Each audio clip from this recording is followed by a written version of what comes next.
Okay, let's go to the story and see what happened in their marriage life. Peter and I have been friends since middle school. We have definitely moved on, but still stay close to each other. And our wives have become best friends. We're employed in different fields but have similar interests in our spare time, antiques and second-hand furniture. This leads to something we enjoy, car boot sales.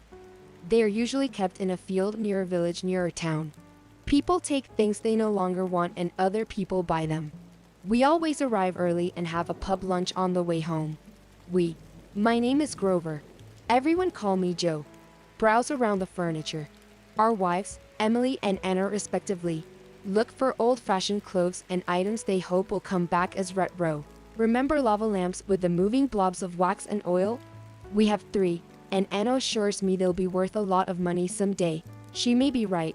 There's a boot sale every 2 or 3 weekends in summer, and we take both cars and a trailer in case we buy heavy items.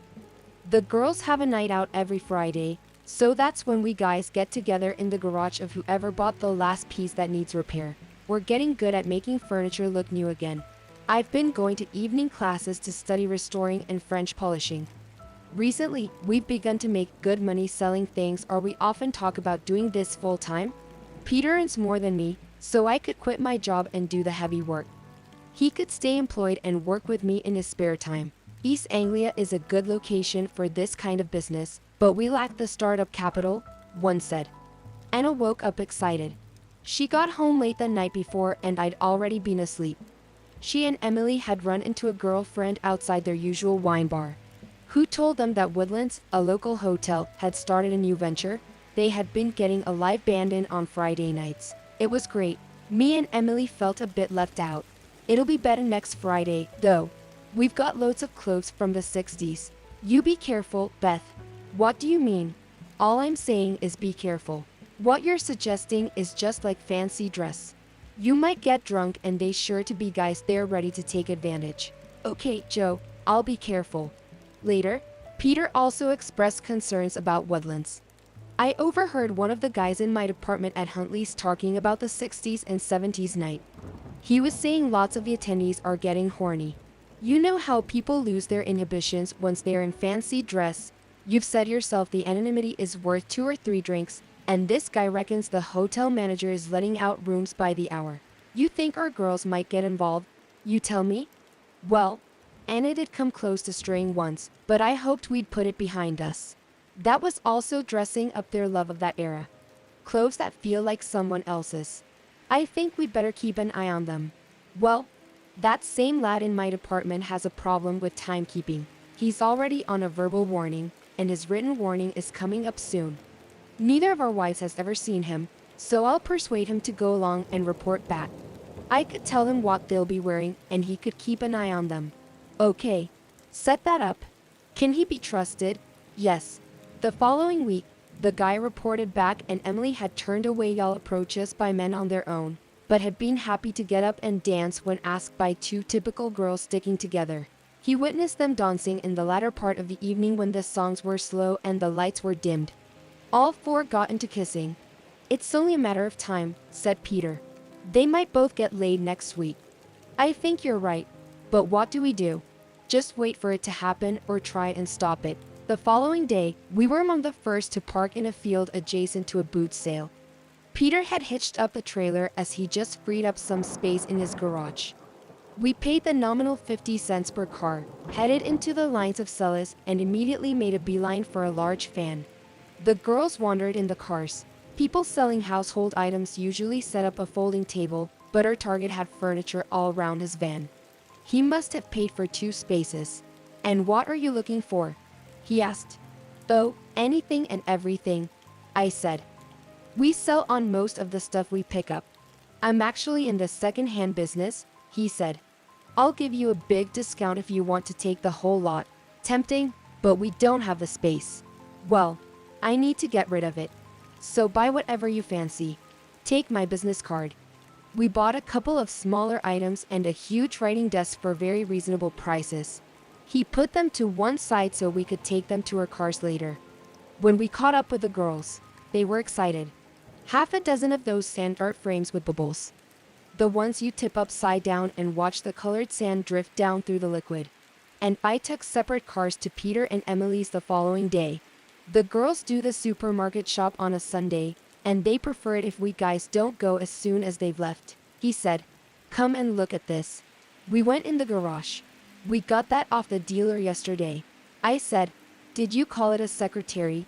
"I did, but it's older than I thought. Antique and genuine in French. It's called an escritoire. See all those drawers and cubby holes?" I'm surprised he didn't know. That's exactly what I thought. So I called him this morning. He said he thought it was antique, but couldn't be bothered to research it. He's retiring soon.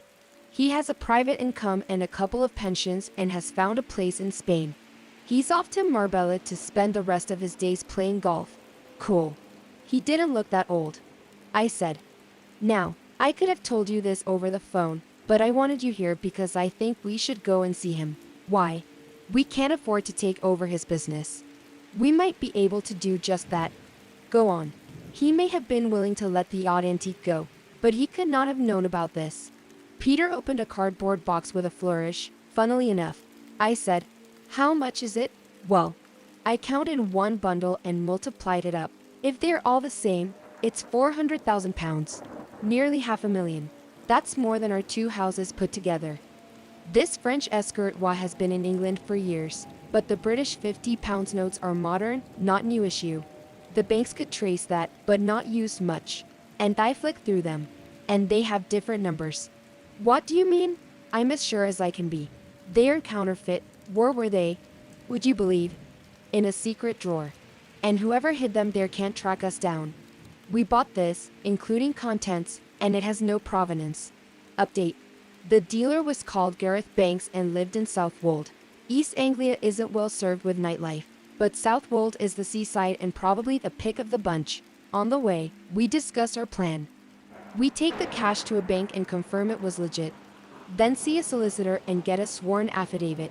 We'd need that as banks are wary when they get cash deposits of over $10,000. It would be a new joint bank account and for the time being would be kept secret from the ladies. We found a bank store on a busy street. Nice, welcoming frontage and an extensive storage area at the back the size of a small warehouse and half full of second-hand furniture and bric-a-brac. A dozen or so people were browsing when he'd shown us round. We all went to the coffee shop next door. He left one skinny lad in charge on the front desk.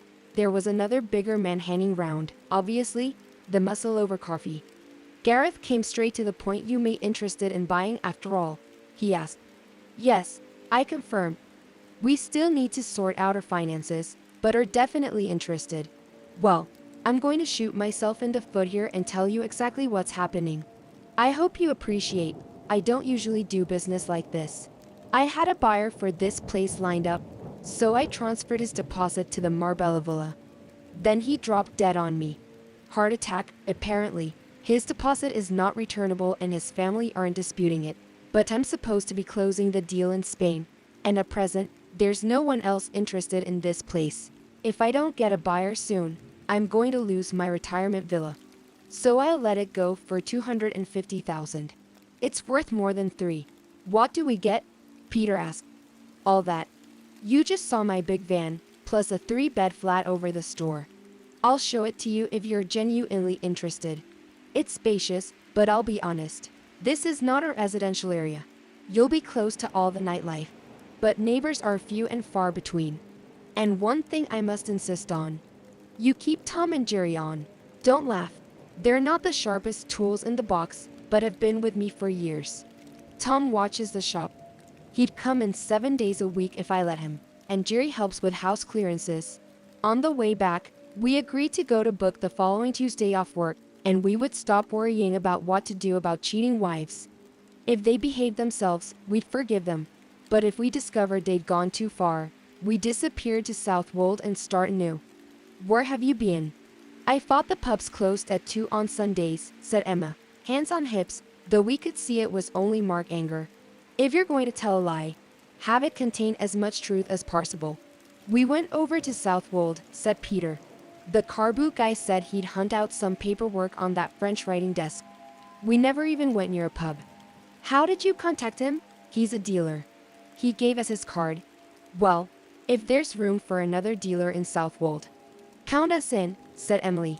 I'd move there like a shot. On Tuesday, the solicitor drew up and signed the affidavit and said there'd be no charge if we used his services for our purchase of the business. We agreed and hinted there might be 2 house sales coming up. The cash went into the bank. Exactly £400,000, as Peter estimated. The bank manager phoned Gareth Bank and transferred the whole purchase price. Then we just had to sit back and wait for all the paperwork to go through. So morning. Peter needed to see me urgently. Emergency meeting. So what did our spy have to report? I asked. He says it was similar to last time, except they were both breathless. Perhaps they're slipping their undies into their handbags in the taxi. They went straight onto the dance floor with the first 2 guys, then asked. Not the same 2 as last week. They seemed determined not to get split up.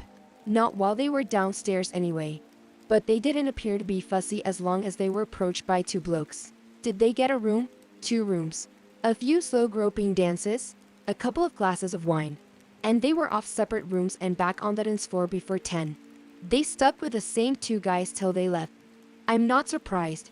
And one more thing. My spy overheard the guys chatting to them as they left. One said to Anna, "That's the best dog I've had this year. Will you be here next week?" She replied, "You got good value for a few drinks. Let someone else have a turn. Let's." Sounds like a recipe for what they used to call VD. True, I said. We haven't mentioned the actual word divorce, but that's the way it's heading for me. Absolutely, said Peter. It's time to kick them into touch. Good pickings in South Wales. And with the business we've got lined up, we don't need to bother with evidence. Just go for a quick divorce and give them half of everything they need. Never know about our new business. It'd be nice to confront them with something, though. What have you got in mind? He asked. I told him about a recent discovery in our garage.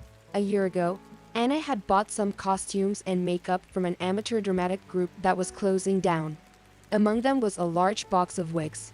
She pulled it out into the open and told me what she'd found. Right on the top was a classic strawberry blonde bob. She intended going as pop idol. That'll make her easy to spot, said Peter. Yes, I agreed. But she hasn't been through all the other stuff in the box. And every wig is in its own plastic bag. So she has no idea what's there. But I have. Update 1. It was Friday evening and everything had clicked into place. I told Anna that Peter and I were going to be hours working in our garage and suggested she should get ready at Emily's house. She jumped at the chance. They could have a giggle getting into their 60s clothes. I also said they should both get a taxi back to her as Peter would still be here so he could run Emily home. Meanwhile, Gareth had been delighted to get the whole amount and said we could use his spare rooms anytime. 15 minutes after she left, Peter and I were nearly ready. He'd found a tattered sheepskin coat and torn the sleeves off. I was wearing that over a denim shirt and jeans. He had a leather waistcoat I'd found among the box of props and a pair of hairy boots. Last time I'd seen anything like them was early, sunny and sure. We were putting the finishing touches to her wigs. I'd chosen a blonde, wavy one, the Roger Daltrey look, in the early days of The Who.